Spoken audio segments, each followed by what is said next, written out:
Now, I had a massive meltdown when I was working in corporate because I was terrified of living a life where I'd be sitting behind a desk and just having a job where I just got paid and look forward to the weekends, had my holiday and had this security of a house, then retired and died.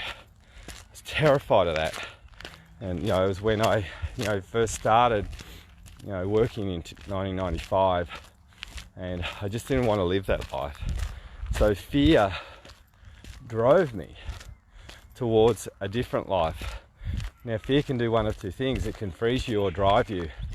I've focused on fear driving me towards the direction that I want, and I suggest you do too, because I've been creating a lifestyle and a life that very few people would step into. I've been doing business. Started my first business in 2001. Most people do jobs, they got the security, and I remember when I was in that position, I was just looking and saying, I can't be here.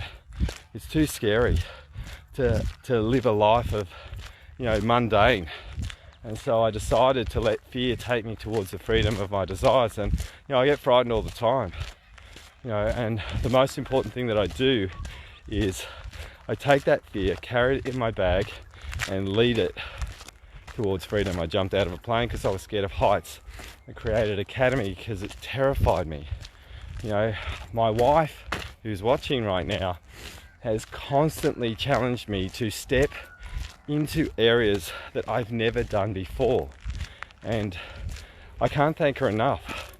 So if you want fear to freeze you, stay doing the same things that you've always done. What I suggest you do is let fear free you. And what I mean by that is whatever you're frightened of, you go towards and you step. And once you step towards those fears, it actually feels like freedom right on the other side. There's posts about this. The thing is, most people are conceptualizing, they're too frightened to actually go there. So jump, take a leap, and if you fall and you break your arm, at least you've tried. But if you don't, you are going to live a life of regret, and fear is going to hold you to ransom for the rest of your life. Your choice.